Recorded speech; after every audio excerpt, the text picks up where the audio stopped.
사도신경으로 우리의 신앙을 하나님께 고백하겠습니다. 나는 전능하신 아버지 하나님 천지의 창조주를 믿습니다. 나는 그의 유일하신 아들 우리 주 예수 그리스도를 믿습니다. 그는 성령으로 잉태되어 동정녀 마리아에게서 나시고 본디오 빌라도에게 고난을 받아 십자가에 못 박혀 죽으시고 장사된 지 사흘 만에 죽은 자 가운데서 다시 살아나셨으며 하늘에 오르시어 전능하신 아버지 하나님 우편에 앉아 계시다가 거기로부터 살아있는 자와 죽은 자를 심판하러 오십니다. 나는 성령을 믿으며 거룩한 공교회와 성도의 교제와 죄를 용서받는 것과 몸의 부활과 영생을 믿습니다. 아멘. 우리 찬송가 425장입니다. 찬송가 425장 주님의 뜻을 이루소서. 찬송가 425장 주님의 뜻을 이루소서. 우리 하나님께 찬양 올려드립니다.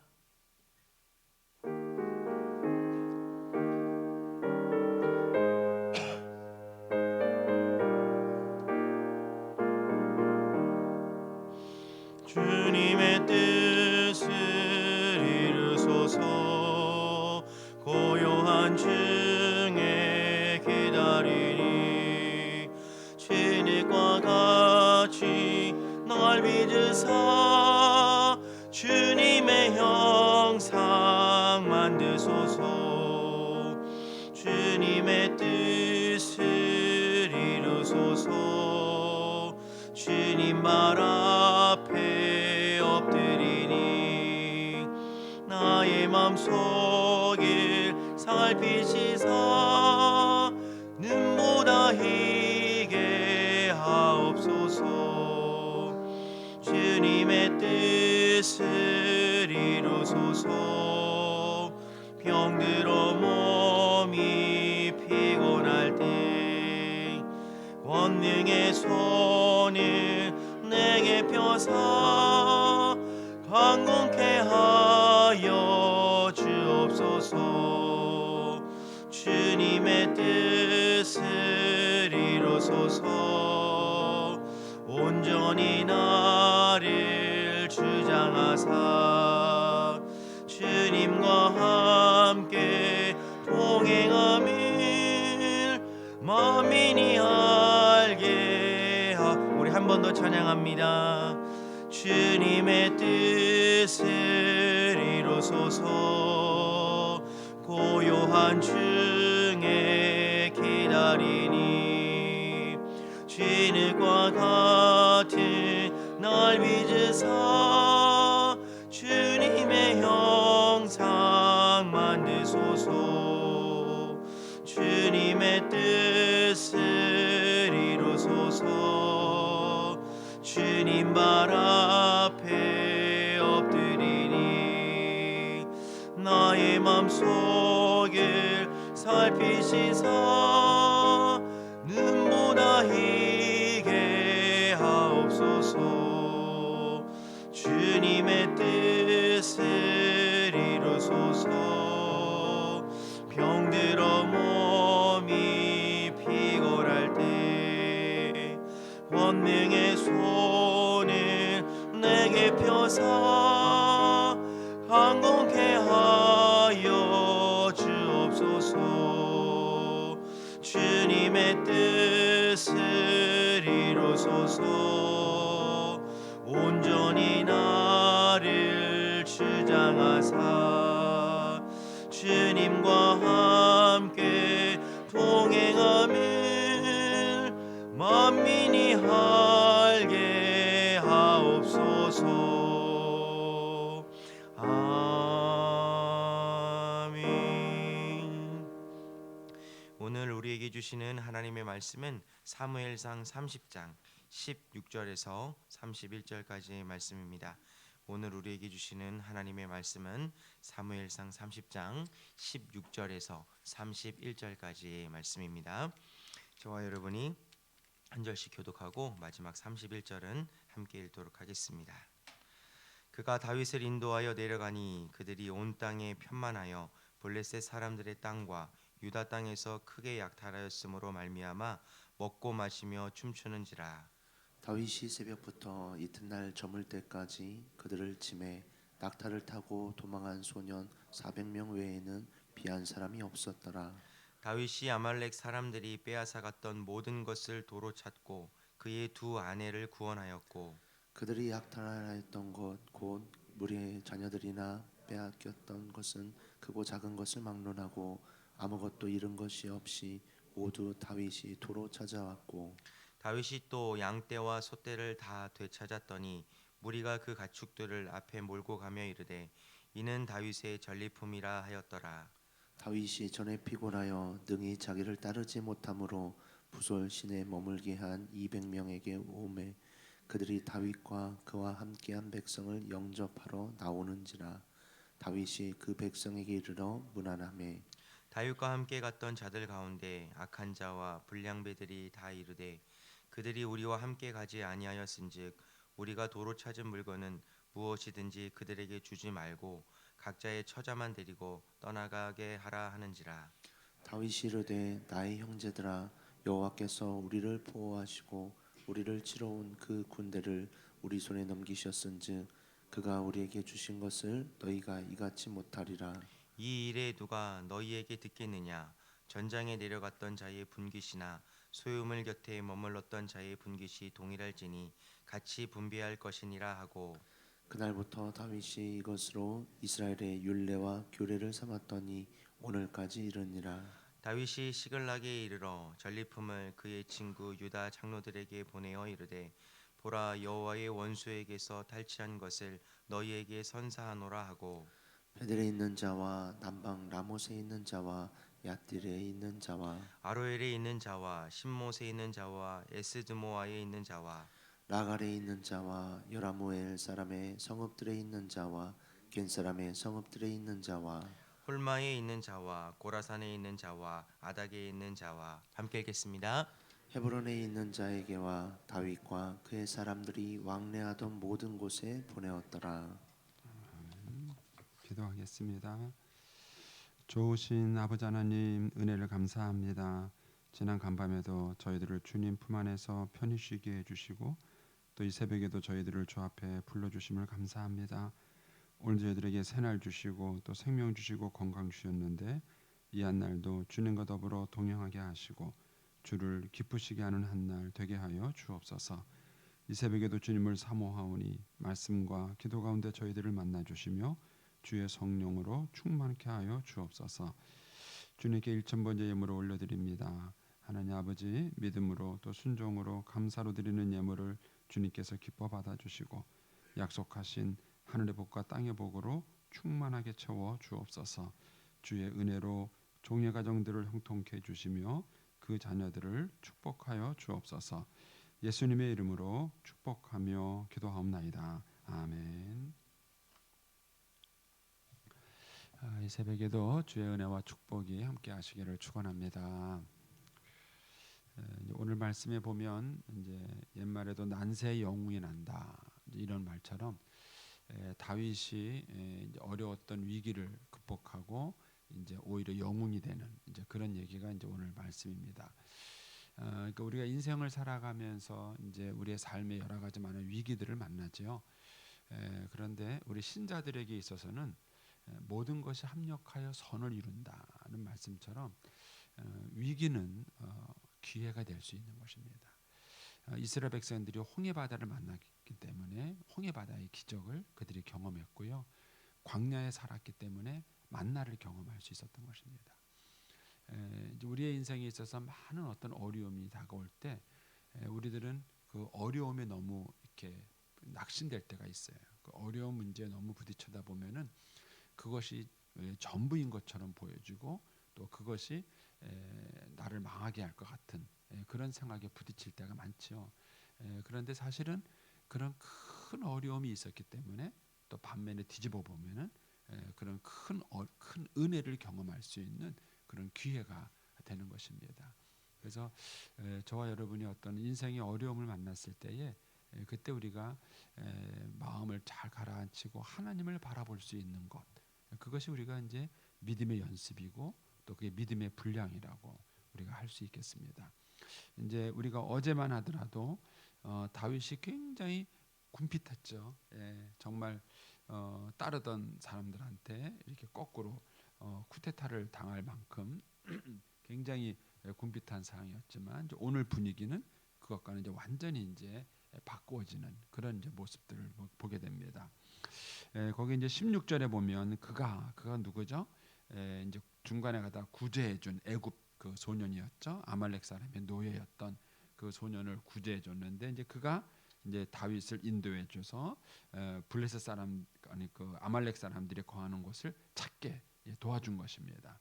그러니까 이제 아말렉 사람들이 승리의 도취가 돼서 먹고 마시고 춤추고 이제 이러고 있는 상황이었는데 이제 거기를 다윗이 이제 몰래 이제 침략을 하게 되는 것이죠.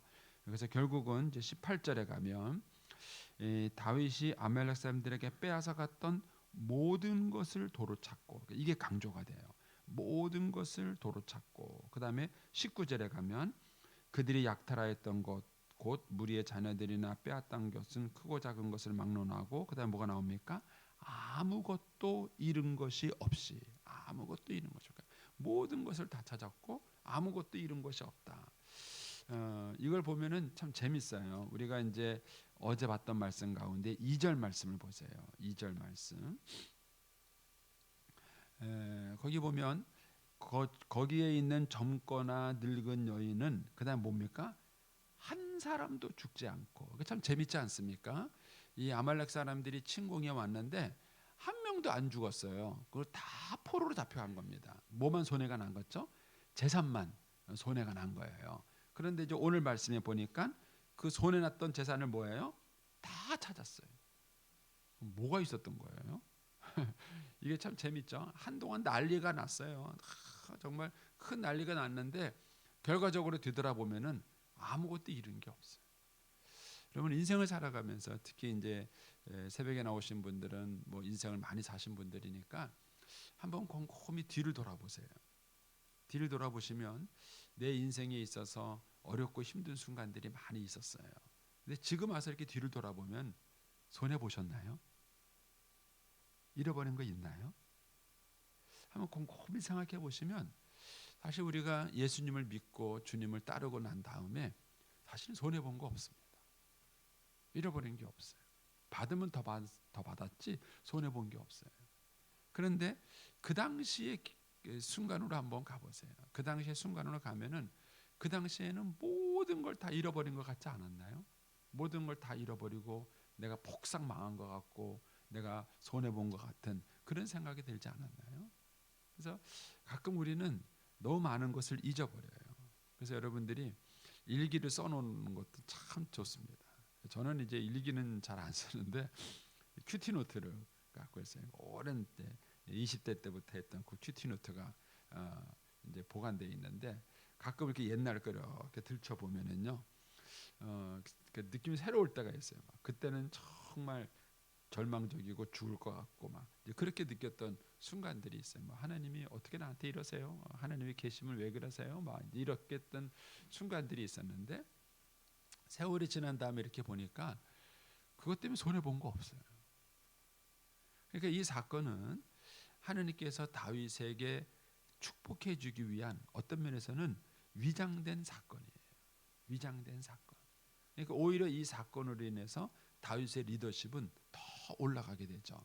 거기에 20절에 가서 보시면 다윗이 또 양떼와 소떼를 다 찾았으니 무리가 그 가축들을 몰고 가며 이르되 이는 다윗의 전리품이다. 사람들이 야 이거는 다윗 때문에 생긴 전리품이다. 다윗 승리품이다. 이렇게 말한 거예요. 그래서 땅에 떨어졌던 그러니까 자기들에게 돌을 던지려고 해서 땅에 떨어졌던 다윗의 리더십이 한순간에 쫙 올라갑니다.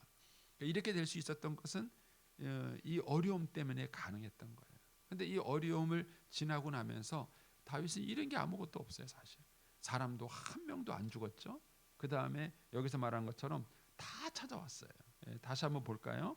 19절에 보면은 아무것도 잃은 것이 없이 그 다음에 뭐가 나와요? 모두라는 말이 또 반복이 똑같은 말인데 반복이 돼요. 아무것도 잃은 것 없이 모두 다윗이 도로 찾았고 그 다음에 20절에 또 반복이 되죠.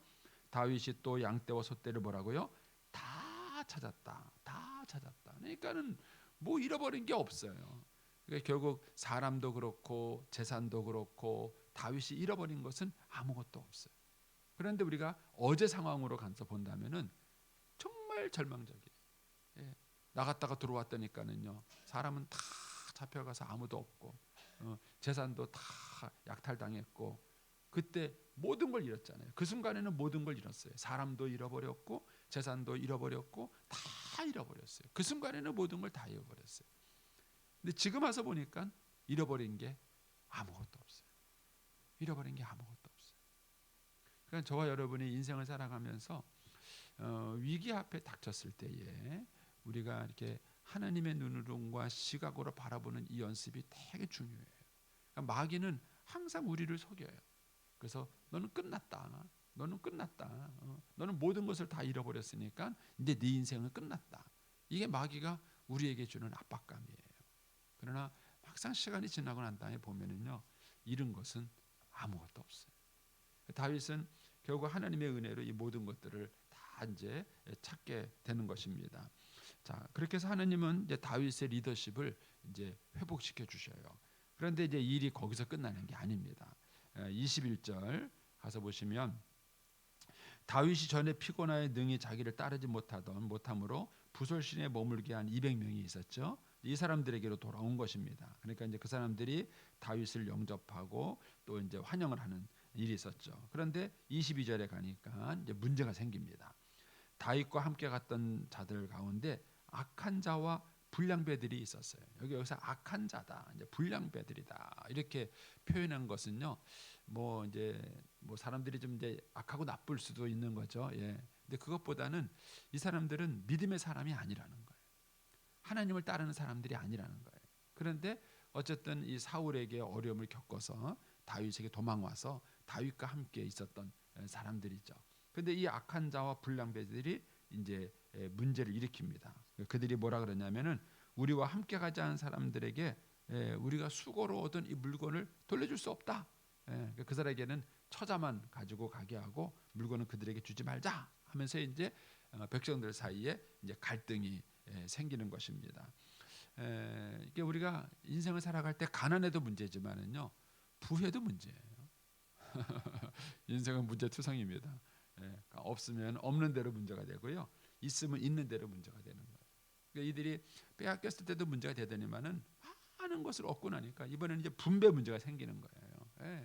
그러니까 우리가 목숨 걸고 수고해서 얻은 거니까 이거는 이제 우리가 갖고 저 사람들에게는 가족만 돌려보내자 이렇게 하면서 백성이 둘로 쪼개지는 이제 이런 사태가 벌어진 것입니다. 근데 여기에서 다윗이 탁월한 리더십을 발휘하죠. 23절에 보시면 다윗이 이르되 나의 형제들아, 그 다음에 뭐가 강조되는가 보세요. 여호와께서 우리를 보호하시고, 여호와께서 보호하시고 우리를 치러 온 군대를 우리 손에서 넘기셨다. 그래서 그가 우리에게 주셨다. 이걸 강조해요. 그러니까 우리가 노력해서, 우리가 수고해서, 우리가 고생해서 우리가 얻었다 이렇게 말하지 않아요. 다윗은 철저하게 주어가 바뀐 사람이에요. 하나님이 도와주시지 않았느냐. 그러니까 다윗이 얘기하는 겁니다. 그러니까는 우리의 인생에서 어떤 그 삶의 승리가 얻었을 때 그 승리를 자기 영광으로 취득하는 사람이 있어요. 이 사람들이 문제인 거예요. 그런데 사실은 하나님께서 축복해 주신 거죠.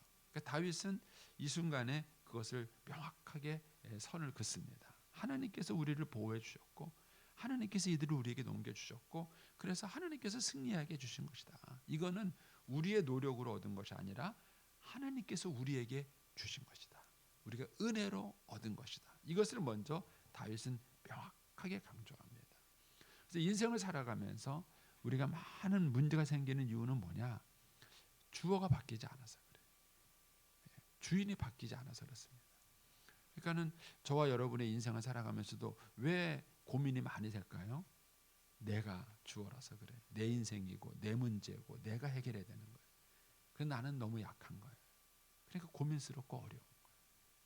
근데 처음부터 인생의 주인이 내가 아니라 하나님이면 어때요? 저도 이제 목회하면서 이게 잘 안 되더라고요. 성도들한테 설교할 때는 주님의 교회, 교회의 주인은 주님이시다 이렇게 설교를 하지만 막상 교회에 무슨 문제 생기면 제가 다 책임을 지려 그러는 거예요. 제가 해결하려 그러는 거예요. 그러니까는 어떤 어려움이 생기고 힘든 일이 생기면은 그게 다 짐이 되고 스트레스가 되고 그렇게 되는 거예요. 근데 주어가 바뀌면 하나님의 거예요. 하나님이 주인이고요. 하나님이 하십니다.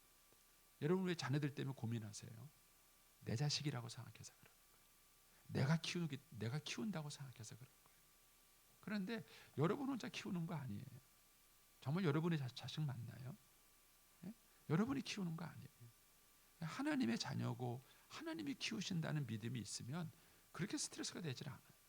그런데 내 자식이고 내 것이고 내가 해야 된다는 것 때문에 자식이 내 뜻대로 움직여줘야 되는 거예요.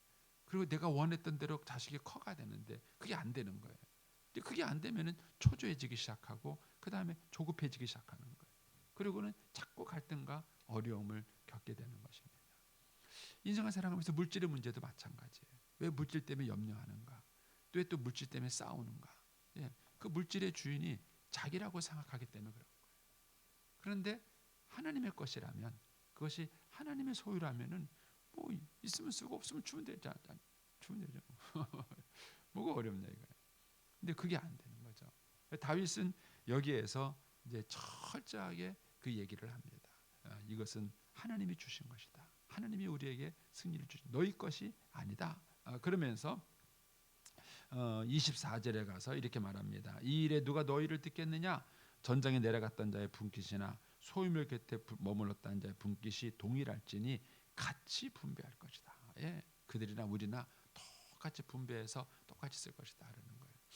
예, 제가 이제 부부 상담을 하다 보면은요 참 재밌는 게 아내가 살림을 하고 남편이 돈을 벌어요. 그러면 이제 그 돈은 누구 거예요? 예? 남편들은 지 거래요. 그래서 문제가 되는 거예요. 남편은 자기 거라고 생각하는 거예요. 그래가지고 그 돈 버는 그 텃세를 얼마나 부리는지 몰라요. 그러니까 나이 들어서 소외받는 거예요. 왜? 돈이 자기예요. 돈 갖고 큰 소리 친 거예요. 근데 퇴직하고 돈을 못 버니까 이제 쓸모없는 인간이잖아요. 그렇지 않아요? 돈도 못 버는 주제에 왜 밥은 왜 얻어 먹어요? 그렇게 되는 거예요, 인생이. 여러분, 그거는 내 소유가 아니에요. 그러니까 하나님이 나를 통해서 가족의 필요를 공급하신 거예요. 그래서 하나님이 나에게 주신 그 수익 가운데는요, 자녀 목도 있고 아내 목도 있고 부모님 목도 있는 거예요. 그래서 저는 이것을 일찍 배웠어요. 저는 이것을 일찍 배워가지고 물론 뭐 많은 돈을 벌어본 적도 없지만은 한 번도 제가 자녀들 앞에 돈 갖고 큰 소리 쳐본 적이 없어요. 아빠가 이렇게 고생해서 너희를 이렇게 키우는데 너네들이 이러면 되겠느냐 이렇게 생각해 본 적이 한 번도 없어요. 아내한테 돈 때문에 큰 소리 쳐본 적도 한 번도 없어요. 돈도 벌어보지도 못했지만은 부모님을 모시면서도요 한 번도 내 수고로 부모님을 모신다고 생각해 본 적이 없어요. 하나님이 내게 주시는 수익 가운데는 어머님 목도 있다. 항상 그렇게 믿었어요. 하나님 믿었어요. 여러분, 하나님께서 여러분에게 주신 그 소유물이 여러분의 것이 아니에요. 근데 이제 우리가 이것을 자꾸 착각하면은 내가 고생해서 내가 수고해서 내가 얻은 것이라고 착각하는 거예요. 다윗은 말한 거예요. 우리가 전쟁터에 나가서 얻었지만 여기에 머물렀던 자의 목도 있다는 거예요. 그러니까 우리가 이 사람의 몫을 나눠야 된다는 것입니다. 그래서 이것이 25절에 보면 이렇게 왜 그날부터 다윗이 이것이 뭐죠? 23절 24절에서 말한 거죠. 이것으로 이스라엘의 율례와 규례를 삼았어요. 근데 그것이 언제까지? 오늘까지 이 사무엘 상이 기록되는 그날까지 이 규례가 이스라엘 백성들에게 계속 정해졌다는 거예요. 여기서 우리가 굉장히 중요한 원리를 배웁니다. 22절에 나와 있는 내용은 뭐냐면요, 제국의 법칙이에요. 제국의 법칙은 양육강식이에요. 그래서 힘을 써서 내가 뺏는 것이고, 그리고 말 그대로 힘 있는 사람은 사는 거예요. 없는 사람은 서러운 거예요. 너도 서러우면 배워라 이거예요. 너도 서러우면 공부해서 돈 벌어라 이거예요. 그것이 제국의 법칙이에요. 이것은 세상의 법칙이에요. 우리 신자들이 신앙생활하면서도 이런 제국적 사고방식을 가지고 기도하고 제국적 사고 방식을 가지고 믿음 생활하는 분들이 의외로 많아요. 의외로. 하나님께 열심히 기도해 가지고 축복받으려고 그래요. 왜요? 예, 있어야 큰 소리 치니까. 가져야 큰 소리 치니까. 그 제국적 사고 방식을 가지고 하나님께 기도하는 거예요. 근데 다윗이 23절 24절에서 얘기한 것은 제사장 나라의 법칙이에요. 제사장 나라는 뭐죠? 나눠주고 섬겨주기 위한 거예요. 그래서 레위기에서 뭐라 그럽니까? 농사를 질 때에 다 거두지 마라. 가난한 자들을 위해서 남겨줘라. 왜? 그들의 몫이 있는 거예요. 그들의 몫이 있는 거예요. 그걸 남겨줘라. 이렇게 얘기를 하는 것입니다. 예, 그러니까 하나님께서는 제사장 나라를 운영하는 법칙과 세상 사람들이 꾸며가는 제국의 법칙은 달라요. 그래서 하나님은 이스라엘 백성들 가운데에 제사장 나라를 세우기를 원하셨던 거예요. 다윗이 이것을 잘 알았어요. 그래서 다윗이 그렇게 훌륭한 왕이 될 수 있었던 이유는 뭐냐면은 그가 나라를 세웠을 때에 이런 제사장 나라를 세웠기 때문에 이런 법칙을 가지고 나라를 세워가고 이런 것들입니다. 저는 지금도 우리 사회를 망치는 주범이요. 저는 이제 정치인들이라 생각해요. 법을 만드는 사람이 법을 제일 안 지켜요. 법을 만드는 법을 누구 보고 법을 지키라 그랬습니까? 누가 법을 지키겠습니까? 우리 젊은 아이들은요 어렸을 때부터 그런 생각을 갖고 다니는 거예요. 예. 내가 지는 것은 내가 이런 어려움을 당하는 것은요 잘못해서 당하는 게 아니라 내가 못 가져서 뭔 능력이 없어서 힘이 없어서 당한다는 피해 의식을 갖고 있어요. 그래서 우리나라 한국 사람들은요 피해 의식이 얼마나 많은지 몰라요. 노동자는 노동자대로 피해 의식, 기업주는 기업주대로 피해 의식, 부모는 부모대로 피해 의식. 왜? 사람들이요 공정하다는 생각은 안 해요. 자기들이 룰이 정해지고 그 룰을 따라야 된다는 생각을 하지 않는 거예요. 그 룰이 깨지는 이유가 뭐냐? 그게 내가 힘이 없고 능력이 없기 때문에 내가 이런 걸 당한다 이렇게 생각을 하는 거예요. 그래서 우리 사회가 지금요 법치주의가 아닙니다. 법치주의가 아니에요. 그러니까는 그냥 빼먹고 힘없기 때문에 당한다고 생각하는 거예요.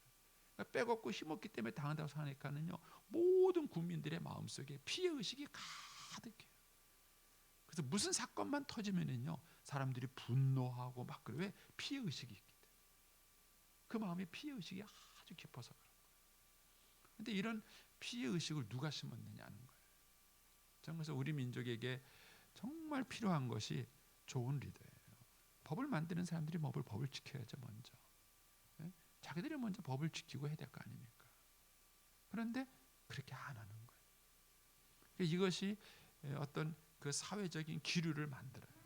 근데 여기 보면 다윗이 이 도망자 다닐 때부터 그가 철저하게 제사장 나라의 그런 기준을 가지고 제사장 나라의 그런 법칙을 가지고 나라를 세워가고 모든 것을 이끌어가는 것입니다. 이런 것들이 그들에게 탄탄하게 잘 준비되어지고 나중에 이 이스라엘 나라가 하나님께서 꿈꾸시는 그런 제사장 나라로 튼튼하게 세워져 가는 것을 여기서 이제 보는 것이죠. 그러면서 이제 26절에 가면 이제 다윗이 또 놀라운 일을 행합니다.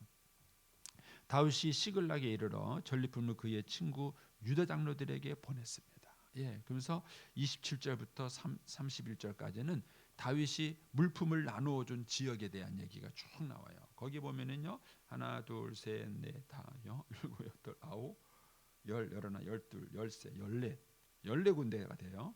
예, 이 14군데에다가 다윗이 쫙 이 물품을 다 나눠주는 역할을 합니다. 근데 16절을 가보세요. 16절에 가면 그가 다윗을 인도하여 내려가니 그들이 온 땅에 편만하여. 그들은 이제 그 아말렉 사람들을 말하죠. 그들이 온 땅에 착 편만해서 노략질을 했어요. 근데 누구에서 했느냐면은 블레셋 사람들의 땅에서도 했고 유다 땅에서도 했어요. 그러니까는 블레셋과 유다가 전쟁을 하고 있는 사이에 이제 약해진 변방이 생긴 거죠. 군대를 다 모아서 전쟁을 하니까는 변방이 약해진 거예요.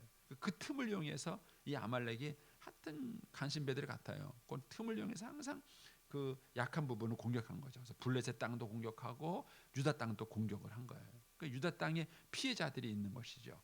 근데 다윗은 자기가 가지고 있는 전리품을 가지고 그걸 알았던 거예요. 그걸 알았던 겁니다. 여러분 지구상에 부한 나라들, 그러니까는 뭐 제가 오래전에 본 통계라서 정확하지는 않은데 미국이 남긴 음식물 쓰레기 갖고도요 아프리카를 먹여 살린다는 거예요. 이게 지금 세상이 갖고 있는 문제예요. 그러니까 우리가 한쪽에서는 부하고 여유 있게 누리는 동안에 다른 쪽에서는 피해자가 생기는 거예요. 어려운 자가 생기는 것입니다. 그러니까 다윗은 자기가 이렇게 해서 큰 승리를 얻었지만 그러나 이 승리 속에 담겨져 있는 또 다른 의미를 알았던 것입니다. 그래서 자기만 이것을 가지고 누렸을 뿐만 아니라 유다 땅에서도 이런 어려움을 겪고 있는 사람들이 있다는 걸 똑같이 다윗은 아는 거죠. 그래서 그들에게 뭡니까? 다 물품을 돌려보내요. 물품을 돌립니다. 그것이 이제 26절에서 31절에 나와 있는 것이죠. 그러면서 31절 가서 보시면 이런 말씀이 있습니다. 헤브론에 있는 자에게와 다윗과 그의 사람들이 왕래하던 모든 곳에 보냈더라. 거기 보면은 다윗과 그의 사람들이 왕래하던 모든 곳 이렇게 말하는 거예요. 이게 뭐냐면 다윗이 이제 600명의 사람들을 데리고 피난을 갔을 거 아닙니까? 근데 여러분 600명의 사람이 어딜 다닌다고 생각해 보세요. 그 사람들이 다니는 그 자체부터 그 지역 주민에게 참 불편함을 많이 주는 겁니다. 그리고 또 다윗이 뭐 A라는 동네에 나타났다 그러면 사울이 또 A 쫓아오잖아요. 그러면 다윗은 또 B라는 동네로 도망갑니다. 그러면 또 사울이 또 B를 쫓아옵니다. 그러니까는 다윗이 600명이 더 거느리고 왔다 가지요. 사울이 또 그 동네 쫓아오지요. 어쨌든 다윗이 지나가는 것으로 인해서 그들이 당했던 어려움들이 있었을 거예요. 다윗은 이런 어떤 시간들과 상황을 지나면서 그들에 대한 마음을 갖고 있었던 거예요. 이것이 사울과 다른 점입니다. 사울은 자기가 왕이면서도 백성들의 어려움을 잘 몰랐어요. 오로지 다윗을 잡겠다는 생각에서 나라를 운영했어요. 그런데 다윗은 도망을 다니면서도 여전히 백성들에 대한 걱정과 염려가 있었던 것이죠. 그래서 그가 하나님께 받은 그 축복을 가지고 나누는 거예요. 백성들에게 나누는 것입니다. 이것이 이제 다윗이 축복을 받아서 누리는 것입니다. 여러분 하나님께서 저와 여러분에게 은혜를 주시고 많은 축복을 주신 것은 다 내 것이 아니에요. 근데 우리는 그것을 가지고 자꾸 내 것만 가지려고 하는 겁니다. 그리고 우리 아이들한테도 자꾸 그렇게만 교육을 시키는 거예요. 그렇지 않습니다. 물질을 잘 쓰는 방법은 뭐냐? 물질을 어떻게 모으는 것이 아니라 자는 쓰는 법을 가르쳐야 됩니다. 근데 우리는 자녀들한테 뭘 가르치냐면은 돈 버는 법을 가르쳐요. 재테크라고 얘기할 때 재테크는요 오로지 돈을 모으는 방법만 생각하는 거예요. 근데 성경이 말하는 재테크는 뭐냐면은요 돈을 쓰는 방법이에요. 어떻게 해서 그 물질을 잘 쓰느냐가 재테크하는 방법이에요. 그래서 저와 여러분이 하나님께서 우리에게 많은 은혜를 주셨을 때에 그 받은 바 은혜를 어떻게 활용하느냐 하는 것이 하나님이 저와 여러분을 달아보는 시금석이에요. 그것을 통해서 하나님이 우리에게 부어주시는 거예요. 우리는 우리의 어떤 그 성공적인 관리법을 해서 돈을 모으는 게 아니에요. 그 돈은 순식간에 날아갈 수 있어요. 근데 진정한 모험은 하나님께서 우리에게 주시는 겁니다. 근데 그것은 잘 나누는 법을 통해서 하나님께서 주시는 거예요. 하나님은 다윗에게 이런 마음을 주셨고 다윗은 이 얻은 그 승리를 가지고 자기만의 소유로 누리는 것이 아니라 그것을 가지고 이렇게 잘 백성들에게 나누는 것을 봅니다. 이것을 통해서 다윗은 왕으로서 그가 잘 준비되는 것들을 보게 되는 것입니다. 오늘 저와 여러분이 오늘 한 날을 살아가면서도 다윗처럼 소유권을 잘 인정하세요. 하나님이 나에게 주셨다. 하나님이 나에게 승리를 주셨고 하나님이 나에게 이 은혜를 줬다.